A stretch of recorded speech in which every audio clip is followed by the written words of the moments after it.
Alright guys, so today we're going to be changing the oil in my 2011 Ford Fusion. So the tools you're going to be needing for today, they're going to be all the tools you can pick up at Walmart, AutoZone, O'Reilly's, pretty much a ratchet, and just a couple other things including the oil. But alright, so let's go ahead and show you what you'll need. All you'll need is a ratchet set. Of course, you're going to need your oil and filter if you plan on changing your filter along with it. And then you're going to need some ramps, specifically for these, cars are pretty much low to the ground, so these here are Rhino ramps. Now, you can buy these at AutoZone, O'Reilly's, and you can also pick them up at Walmart. And Walmart is probably just a tad bit cheaper. So I would probably look at Walmart first. So this is all you'll need. And now I'm going to go and get the car and show you exactly how you do it. I mean, it's pretty simple. You just drive your car up onto the ramps. That way you got enough space, and then you just change your oil. Oh, you are going to need a oil pan too to drain your oil. And then once you get done draining your oil, you can take your oil to AutoZone or O'Reilly's, and they'll take it and recycle it. I think Walmart does it too. I'm not sure, but I usually just take mine to O'Reilly's. So yeah, you'll need those 4 things in particular. Alright, I'm going to go get the car. Alright guys, so now we got the car on the ramps. We got our oil pan below the car. So now we just got to start by taking the oil out. So let's crawl under here. Hopefully it's not too dark. So there's the oil plug. It should be right under the motor. So for the most typical vehicles these days, they use a 15 millimeter. And I've seen that in a lot of these newer cars here lately. My wife's car and my car got the exact same size when it comes to the oil pan bolt, or the oil plug, however what you want to call it. I would just call it the oil plug. So you'll just break it loose. Need both of my hands.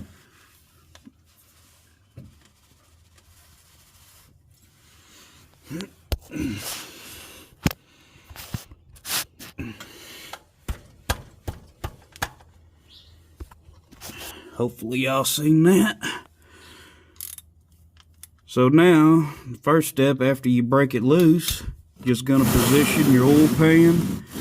And yes, gloves are, if you don't want to get a lot of oil on your hands, yeah, you can use latex gloves, but me, I won't lie to you, I don't really use it all that much.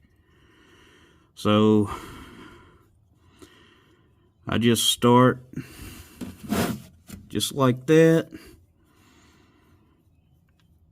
Bring it out just a little bit, and then I'll just let it pour out.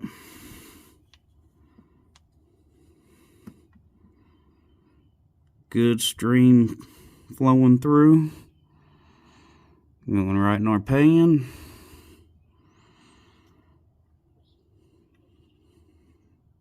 And then once it gets a lot of it depleted out, we can go ahead and back it out just a little bit more. There you go.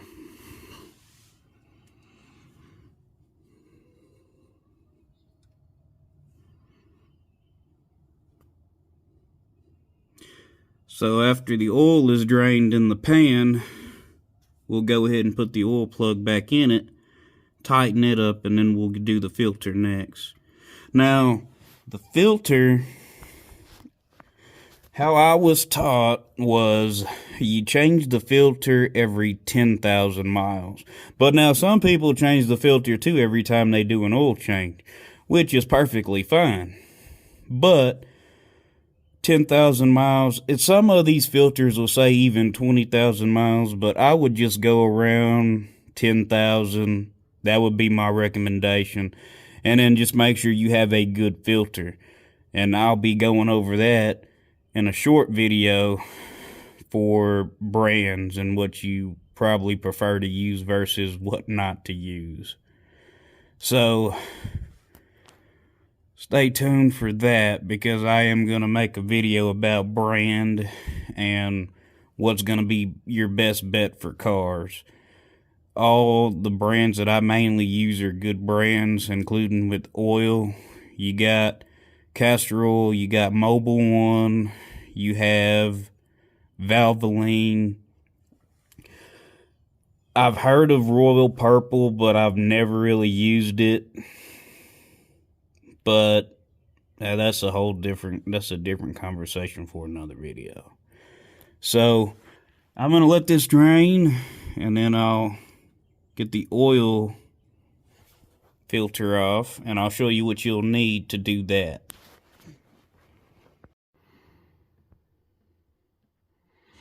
Alright guys, so the oil now is pretty much drained from the pan. Got a little bit of drip, but that's okay. So we'll go ahead and put our oil plug right back in, and we'll screw it in by hand. Now you always want to screw this in by hand because there is a chance that you could cross thread it, and this screw is supposed to work smoothly. So the first thing is to start it by hand and just snug it. That's what I would recommend. After you do that, take your ratchet, snug it up, just like that. And then after that, it's pretty tight, but then you'll want to go maybe just another snug half of a quarter of a turn. Not even that really, just enough to bump it. Just like that.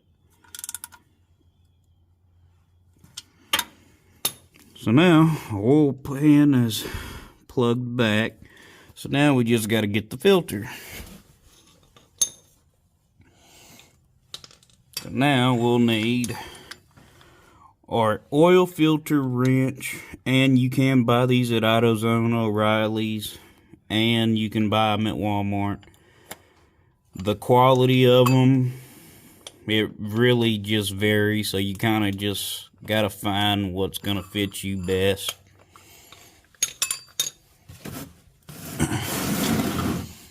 Now we'll take an oil pan, we'll move it,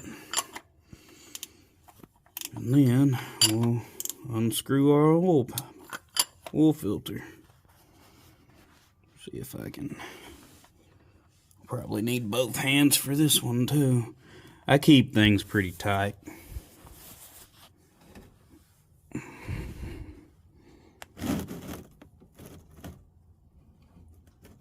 There we go.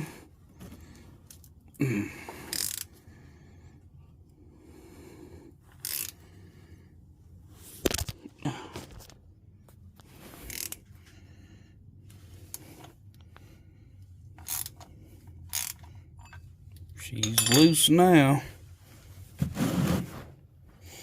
And then this will leak a little bit of oil too, usually. So just be ready for that.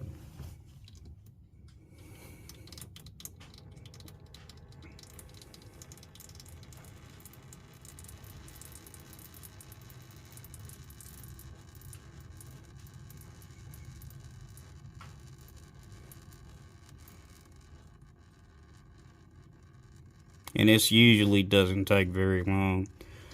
Maybe a minute at the most before it really slows down. But you can also just start to unscrew it and it'll all come out. Just let it drop.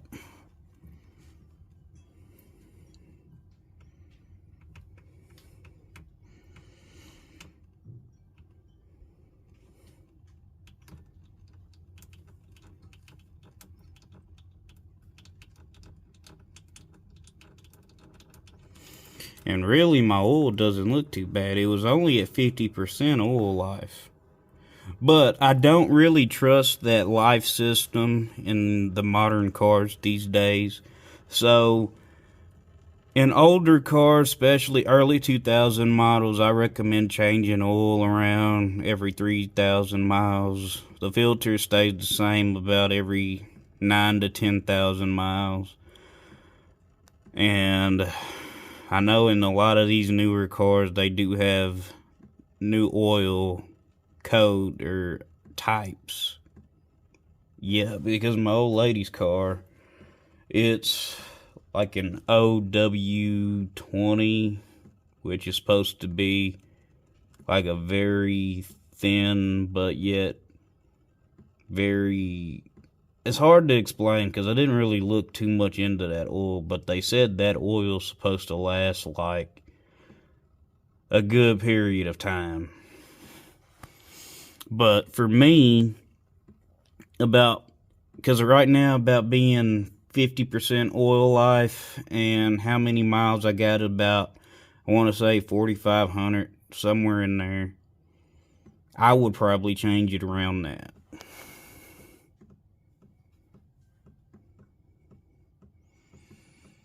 Okay, so the next step is we'll get this surface clean, let that drip just a little bit more, and then what I like to do is I'll clean this surface right here, because whenever you put that new one on, you want to make sure your surface is clean or it'll seal. And then after that, we can just pour the oil in it. Alright guys, so now we have our oil all cleaned up. And now we just need to put on the filter. So, you can do this way, or either just put the filter directly on. It doesn't matter. You can do it either way. I was taught to just put a little bit of new oil in our new filter, and you'll just put a little bit of oil around the gasket. So what I do is I just take my little quart and I'll just pour a little bit in there, and not too much, just enough to fill it up. Let it bubble down a little bit.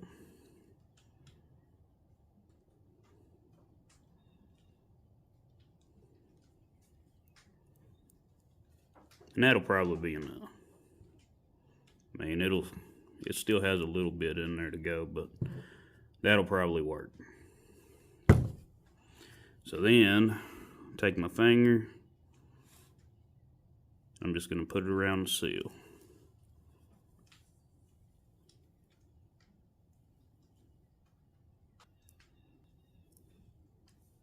That was by accident. Still not used to videoing with my phone.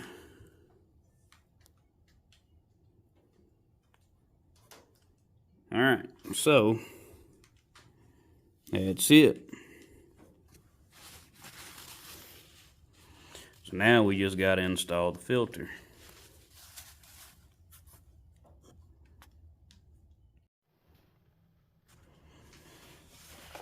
So now, what you'll want to do is just take your hand, slowly ease it up in there. Camera up in here.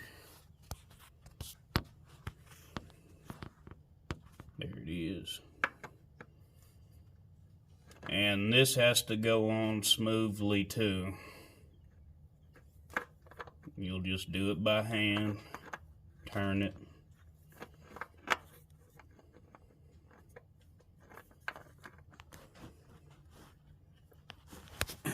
Get in here. this way. Probably should have just done it like this. But yeah, the threads have to catch, and you don't want to force it. It's got to be smooth.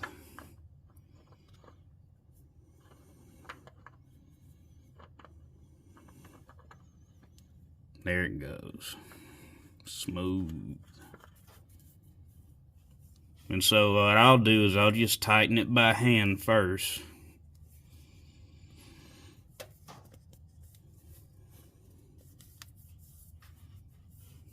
And then I'll just use my ratchet and just snug it up. And this doesn't have to be like very super tight, like tight to where you can't get it off. It just needs to be hand tight first, and then you'll use your ratchet and just give it a good snugging, and it'll be good to go.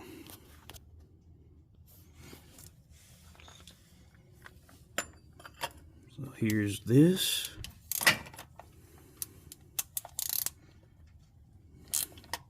Snug. And I'm only doing this with one hand. So,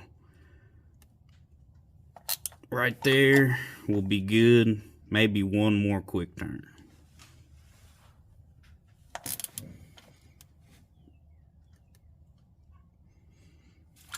That's it.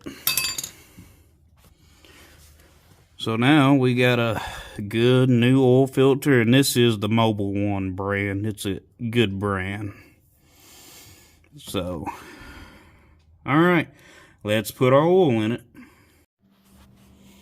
Okay, so your oil cap will usually be up here on the top.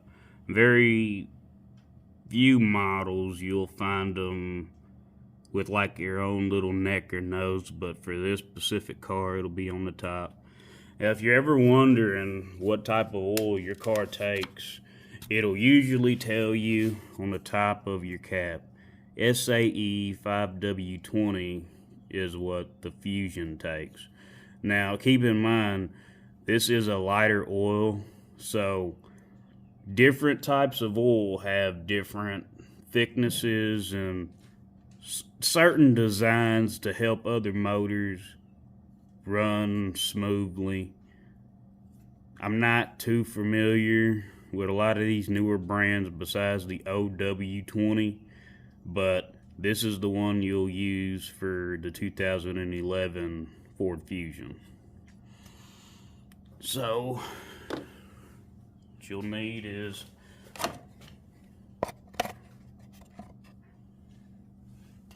a good funnel, which I like to keep this one in the building, and then I have my other funnels I use for other things, but that's all you need.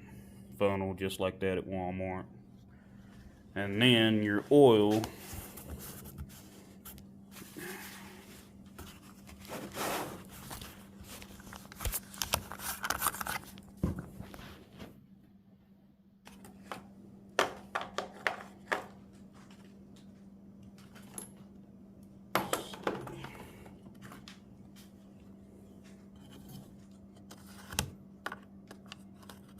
Just cut that.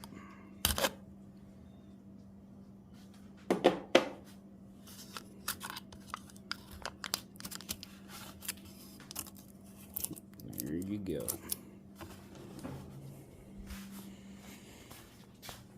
Now you'll just, which this car has, I want to say,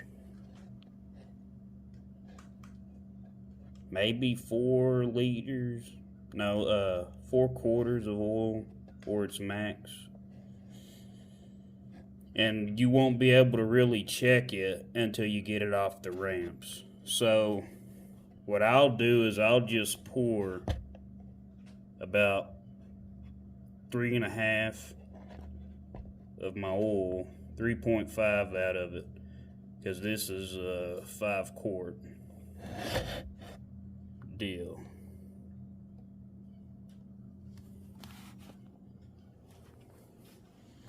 I still got 1.5 quarts.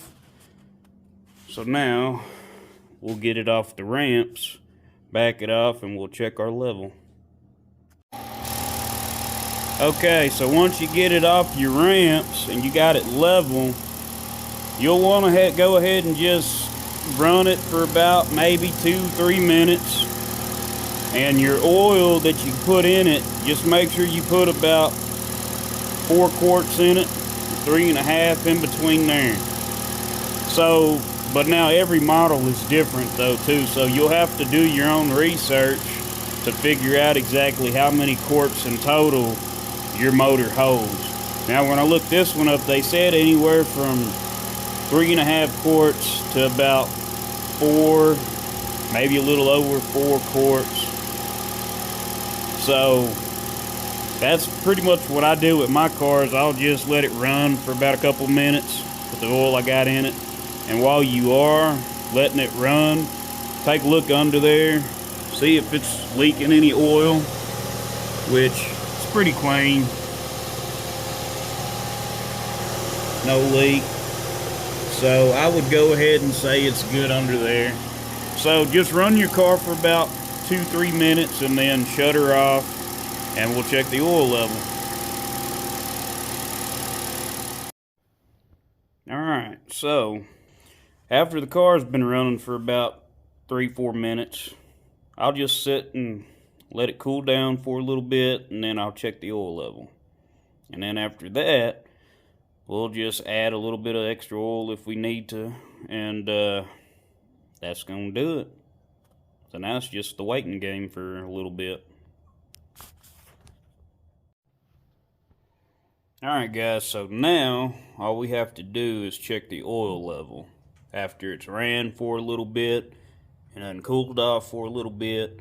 So all we need to do is check our dipstick and see where we're at. So I went on and wiped off the dipstick, and about right, I want to say, in between these two little hole lines, you may not be able to see it that good.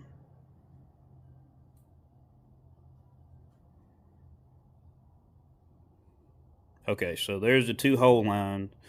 You want your oil level to be in between these two lines. Whether it's way up here or whether it's down here, at least it's in between these two lines. And then it also has a small line right here, which that would be your max. If you go just a tad bit over it, it's not a big deal, but you don't want to overfill it because it will give your motor issues and problems, especially from some of these modern day designs that they've made. So just keep it in between these two lines. This line right here will be your max point, and as long as you got your oil level right in here, you'll be fine. We'll go ahead and stick it in.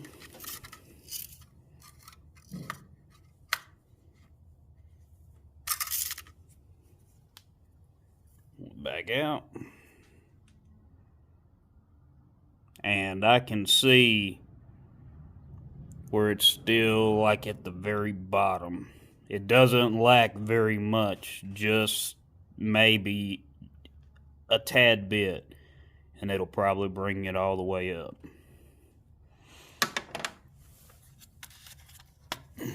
So we'll go ahead and get our funnel.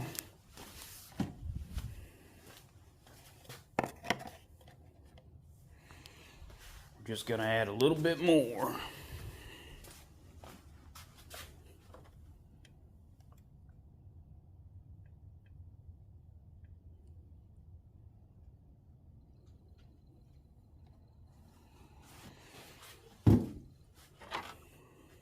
Now we'll see where we're at.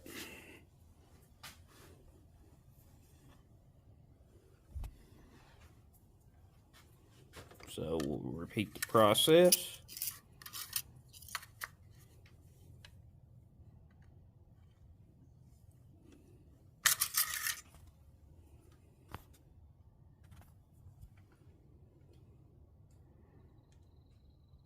A little bit more. I like to get it in between, like right there in the middle.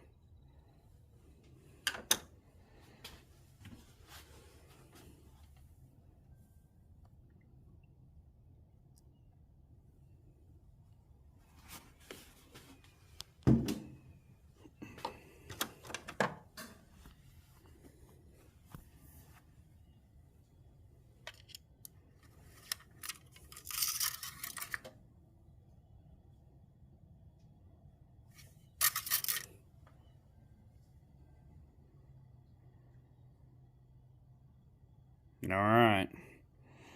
So now that's pretty much up there to that mark. Just a tad bit away from it, but it'll work for what it does.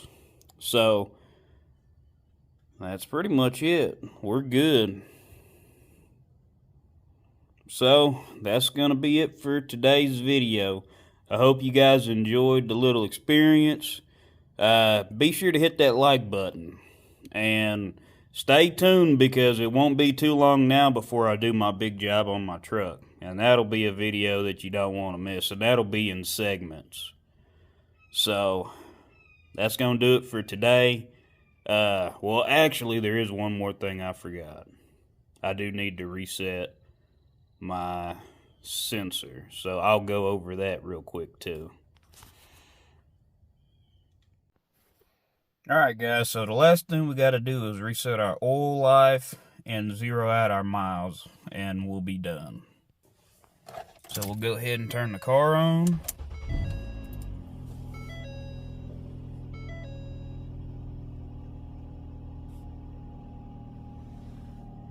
Now we'll have to go into our setup, system check. Oil life was at 55, so we'll just hit reset and you hold it. 100%. So now our oil life is reset, and now we will go to our trip, which was 4,500 miles. 4,536 miles. So, and my oil life was about 55%. So I probably wouldn't press it no further than this. And then that way your oil life is still good, and I think in the long run it will really reserve your motor, and it'll actually still run like it did whenever you first got it. So we'll just reset those. Reset the trip B. And that'll be it. So overall, it's not too bad changing your own oil. It's more or less, is it something that you want to do, and if you feel like going and having it taken to Walmart or any mechanics that'll do it for you. I find it to be a lot easier doing it myself. Some people don't have that luxury, and some people aren't able to do it, and that's okay too. But if you do, all it takes is a couple tools, stuff that you can invest in, which those ramps are pretty cheap. I think you can buy you a set for like 29 bucks. You can buy a small little ratchet set for maybe 10, 15. It just depends on where you get it. You don't have to have the real nice stuff to do this kind of work. And then your filter is only, your filter wrench, that varies. It could be, I want to say $5, maybe $3, give or take. So then the other thing, if you don't know what type of oil to get, it'll usually say it on your oil cap at the top of your motor. It also will tell you in your manual book that you have in your glove box. So always ask questions if you need answers. I've also called some of the dealerships. Like, I didn't know exactly where my temperature was supposed to sit on this car, and then I just called the dealership and they were able to tell me. So I told them I put in a new motor and I'm not familiar with the motor, so I'd like to know, where is my temperature supposed to be at? I know it's not supposed to be high, but some of these cars, especially with aluminum heads and aluminum blocks, they do run at a higher temperature. So always ask questions, and don't be afraid to ask, because at the end of the day, if you never ask, you'll never know, unless something happens and then it's something that you can't undo. So always ask questions. Guys, if you have any questions, hey, comment, leave a question below. I'm not, like I said, I'm not a master mechanic by no means, but if you need help, I will try and help you if I can. So, guys, I think that's going to be it. I'd like to thank you all for watching. Hit that subscribe button if you like my content. And the next video, it will be me tearing apart my truck. It'll be a transmission swap, and it'll be a brand new one we'll be putting behind it, and I'll show you how to go about doing it. I'll go over all the tools that you're gonna need, and then we'll get started. So, thanks for watching.